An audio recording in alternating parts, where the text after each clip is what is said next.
आणि बातमी पुण्यातून आहे। एमपीएससी आंदोलनस्थळी विद्यार्थ्यांची गर्दी आता वाढू लागली। सोबतच पोलिसांचा बंदोबस्त देखील वाढवला जातो आहे।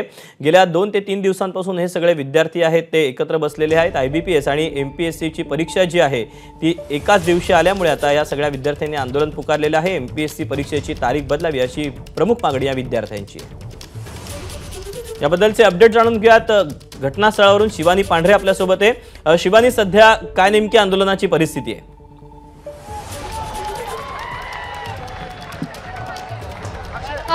दीपक, बघितलं तर सकाळपासनं नाही तर 2 दिवसांपासून विद्यार्थ्यांचं हाच जल्लोष किंवा विद्यार्थ्यांची हीच गर्दी इथे पाहायला मिळते।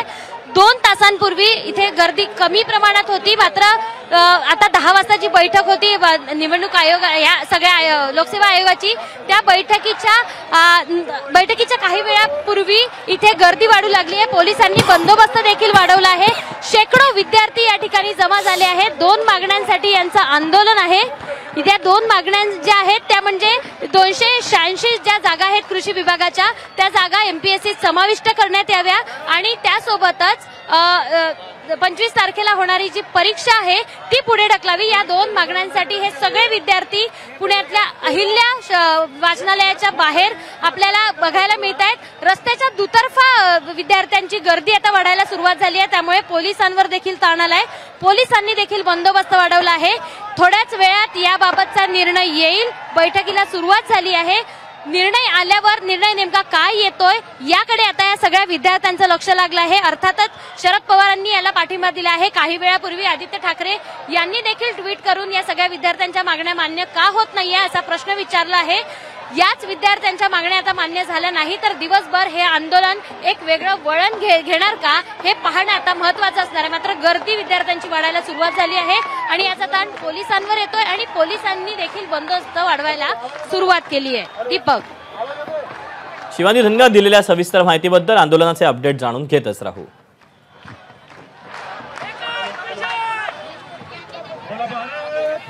तेव्हा पुण्यामध्ये एमपीएससीच्या विद्यार्थ्यांचं आंदोलन सध्या सुरू आहे। या आंदोलनाच्या ठिकाणी काही वेळापूर्वी काहीसेच विद्यार्थी होते, परंतु आता या विद्यार्थ्यांची गर्दी वाढू लागलेली आहे। महाराष्ट्र लोकसेवा आयोगाची एकीकडे बैठक सुरू आहे तर दुसरीकडे आता पुण्यामध्ये या विद्यार्थ्यांची जी आहे ती गर्दी वाढू लागलेली आहे। त्यामुळे आता पोलिसांनी देखील बंदोबस्त या परिसरामध्ये वाढवलेला आहे। दरम्यान या पार्श्वभूमीवर आदित्य ठाकरे यांनी ट्विट केलेलं आहे। आदित्य ठाकरे म्हणतात, महाराष्ट्रातील विद्यार्थ्यांच्या आंदोलनाबाबत सरकार गंभीर नाही का, असा सवाल आदित्य ठाकरेंनी विचारलेला आहे।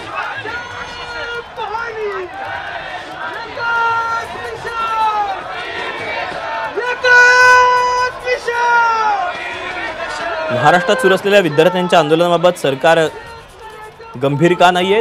मूलभूत प्रश्नांसाठी विद्यार्थ्यांना प्रत्येक वेळी आंदोलनं का करावी लागतात, असे काही प्रश्न आदित्य ठाकरेंनी सरकारला विचारलेले आहेत। त्यांच्या मागण्यांकडे का दुर्लक्ष केलं जातं, असा संतप्त सवाल आदित्य ठाकरेंनी विचारलेला आहे। मूळ मुद्दा लक्षात येऊनही एमपीएससी त्यांच्या प्रक्रियेत दुरुस्ती का करत नाही, असा ट्विट आदित्य ठाकरेंनी केलेला आहे। हा हलगर्जीपणा आहे की राजवटीचा उद्दामपणा, असा प्रश्न आदित्य ठाकरेंनी उपस्थित केला आहे।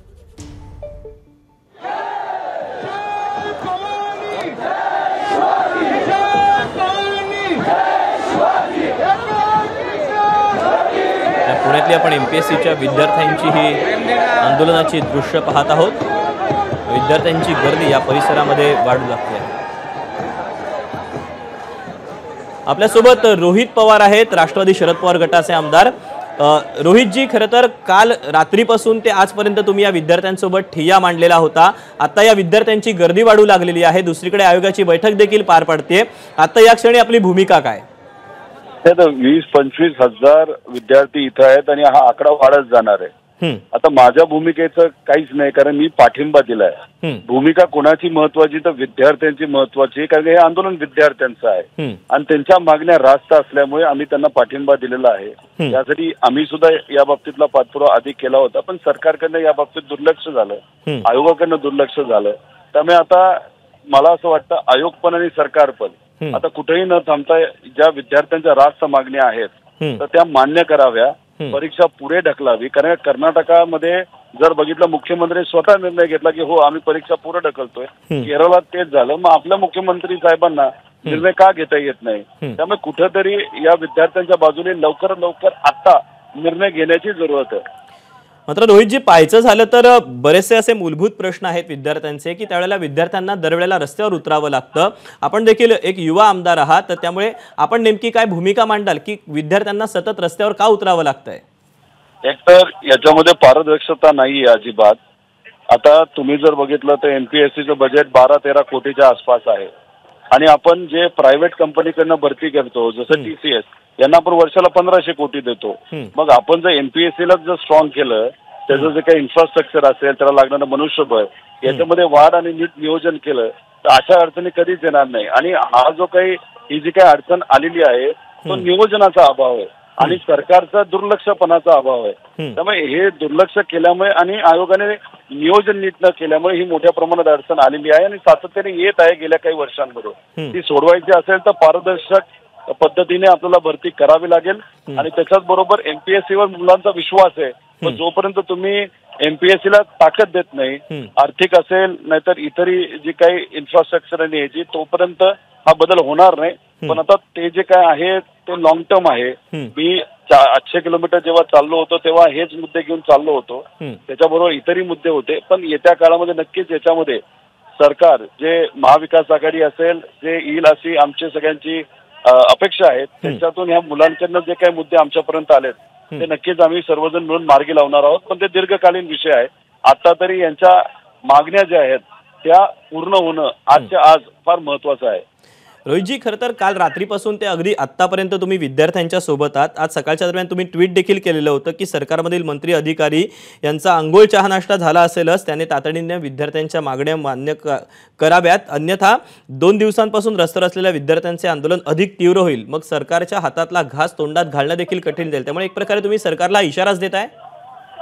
आता इथं जे काही युवांची भावना बघितली ती फार आक्रमक आहे आणि या युवांची भावना आक्रमक असल्यामुळेच मी सरकारला विनंती करतोय की निर्णय घेऊन टाका. उगाच या विद्यार्थ्यांना अडचणीत आणू नका आणि यांच्या मागण्या रास्त आहेत ना, उगाच ते काही वेगळं काही मागत नाहीयेत. आणि मग ह्या सोप्या मागण्या आणि सहजपणे आपल्याला करण्यासारख्या मागण्या असतील तर मान्य करून यांना अभ्यासासाठी तुम्ही वेळ द्यावा. पण हे होताना दिसत नाही. आम्हाला कुठल्याही मंत्र्यांना आतापर्यंत बोलता आलं नाही, अधिकाऱ्यांशी बोललो पण कुठलाही मार्ग निघाला नाही.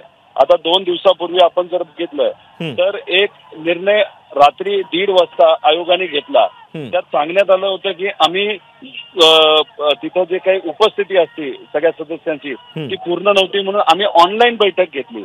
आता काल जी बैठक होणार होती जी आज त्यांनी ढकलली, तर काल तुम्ही ऑनलाईन कोरम पूर्ण करू शकला असता पण तुम्ही नाही केला. मग इच्छाशक्ती नाही का, तुम्हाला करायचंच नाही का, विद्यार्थ्यांना असंच अडचणीत तुम्हाला ठेवायचंय का, असे अनेक प्रश्न तिथे निर्माण होतात. त्यामुळे या विद्यार्थ्यांचं ऐकावं सरकारने आणि आयोगाने लगेचच्या लगेच निर्णय तिथे घ्यावेत.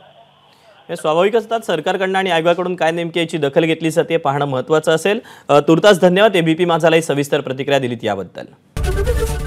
एबीपी माझा, उघडा डोळे बघा नीट.